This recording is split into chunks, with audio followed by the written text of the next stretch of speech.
British Prime Minister Theresa May and her government face a no-confidence vote later today after lawmakers threw out her Brexit deal. It was the biggest and most humiliating defeat in modern British history. If May's government loses the confidence vote, it could trigger a general election and fresh chaos for the acrimonious Brexit process. The ayes to the right, 202. The noes to the left, 432. It's the biggest defeat for a government in the House of Commons in over a century. More than two-thirds of lawmakers said no to Theresa May's divorce agreement with the EU. It is clear that the House does not support this deal, but tonight's vote tells us nothing about what it does support. Nothing about how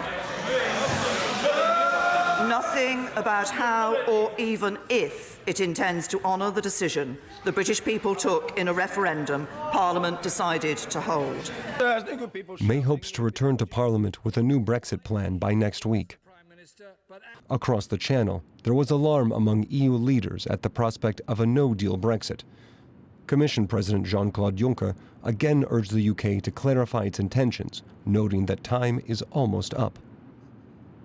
A sentiment echoed by Dutch Prime Minister Mark Rutte, who tweeted that the EU was preparing for all scenarios and that the next step was up to the UK. French President Emmanuel Macron had words of caution for those calling for a no-deal Brexit. If the British push for a no-deal scenario, it will scare everyone, and the British have the most to lose in that situation. After the vote, there were happy faces to be seen outside the Houses of Parliament. Hundreds of pro-EU demonstrators had gathered there to watch the vote. For them, the deal's defeat brought hope that Brexit could still be avoided. But one thing that can't be avoided is a vote of no confidence slated for today. Opposition leaders hope that fresh elections will end the Brexit gridlock. I therefore, Mr. Speaker, inform you I have now tabled a motion of no confidence in this government, so this House can give its verdict on the sheer incompetence of this government and pass that motion of no confidence in the government. But with no clear path forward, observers fear the UK is one critical step closer to a disorderly divorce from the EU. And we have team coverage of the fallout from Theresa May's defeat in Parliament last night. DW's Birgit Maas is in London for us. Our EU Affairs correspondent Max Hoffman joins us from Strasbourg. And Simon Young is standing by at our parliamentary studios here in Berlin. Hello to all of you. Birgit, let's start with you in London. Why did Theresa May's Brexit deal get rejected by such a huge margin? One reason for sure is the entrenched positions of parliamentarians. They feel very, very strongly either way. There are some who really want to remain in the EU and others who want to break away completely and fast and cut loose and not want to pay money to the European Union just now. I have brought you some of the papers which give a little bit of a flavour of what's going on here in the UK. The Sun, the British tabloid, has said that May's Brexit deal is as dead as a dodo. And they say it's a Brextinction, so that is quite interesting. And dismay is what the Daily Express, another tabloid, is saying. They are calling for parliamentarians to come together now and to back Theresa May's deal. The Guardian, more left-wing paper, says it's a historic defeat as Parliament and also her own Tories turn against her. So, yes, there's a historic moment here in the UK that's reflected in the papers and also in the mood in the country. A historic defeat for Theresa May, indeed. She now faces a no-confidence vote in Parliament, Birgit, later today. Will she survive it? At the moment, it does look as though she might survive it. We have heard from the DUP, which is the Northern Ireland party that basically props up Theresa May's government, that they are going to back her. Also, the more right-wing Brexiteer part of her own party, the Conservative Party, has said that they are going to support her this time. But then what happens next? May has to lay out the next steps. She said she's going to come before Parliament on Monday and just map out what she's going to do. She said she will reach out to parliamentarians, something that she has failed to do, and which is another reason for her defeat. She's going to reach out and try to somehow cook up a different compromise. But will she survive in the end? How long will she survive? We really don't know at this point in time. Max, the UK wants to leave the EU. That message has been received, but the British legislature has now rejected the terms of departure. Where does that leave the European Union? Where does that leave Brussels?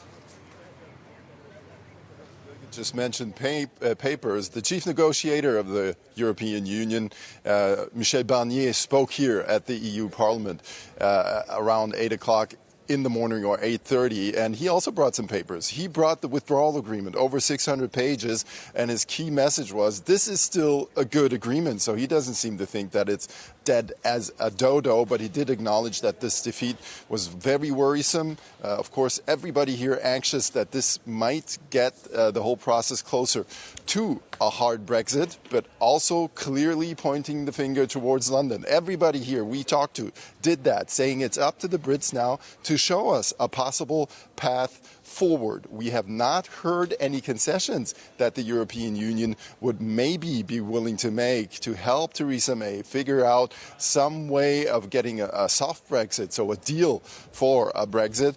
That might be the next stage. For now, everybody's waiting to see what is going to happen in London and what the plan is. They're waiting to see in Berlin, too. Simon, what's happening here has huge implications for Britain's partners on the continent. What is the reaction in Berlin? Yeah, Terry, plenty of concern and plenty of head-scratching from politicians here in Berlin. We haven't heard directly from Chancellor Merkel yet, but the leader of her CDU party, Annegret Kramp-Karrenbauer, has said that she regrets this decision in London very much. And the Deputy Chancellor, Olaf Scholz, he's a senior Social Democrat. He described it as a bitter day for Europe. As to what should happen now, well, the Economy Minister, Peter Altmaier, said, we ought to give, Germany ought to give Britain time to think about what it's going to do next. But he said that the deal, as agreed, cannot be substantially renegotiated.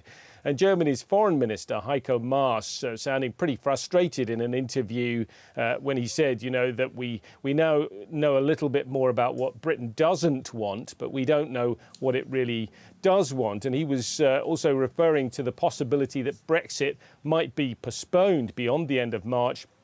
He said, well, if the British Parliament wants to do that, then we'll certainly look at it constructively. But it's difficult, for instance, because of the upcoming European elections. And he also said that the opportunity for compromise and for change to the deal has passed.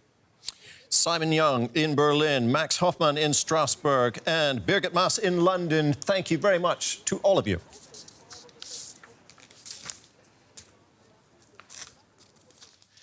Now, as we just heard, Theresa May is expected to survive the vote of confidence in her government later today. If so, what would the main opposition Labour Party do next? Peter Mandelson is a senior Labour Party veteran, a former British cabinet minister and a former European Union Trade Commissioner. DW's Barbara Wiesel asked him if the Labour Party would now push for a second referendum to resolve the Brexit impasse.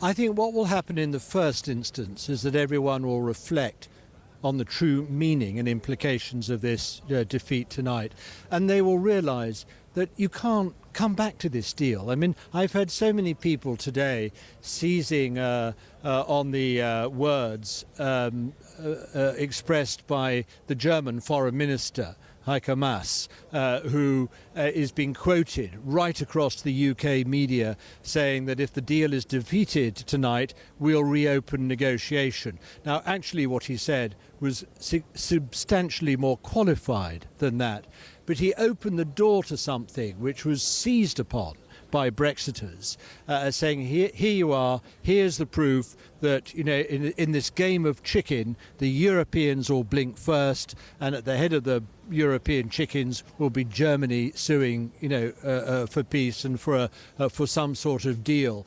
And I would just say to my German friends, this deal is not for saving. There is no opportunity to make an adjustment here or a tweak there or apply a little bit of cosmetic, introduce a bit of wording here or there. it's not going to pass. And I think that our friends in Germany have got to realise that for this deal, the game is up. The game is up, but what next? I think what next is that the Labour Party and others, including very many Conservative MPs and ministers, will be reflecting long and hard. I think Mrs May, or more likely her successor, will come to the House of Commons and test opinion to see whether there's any alternative approach that might command a majority.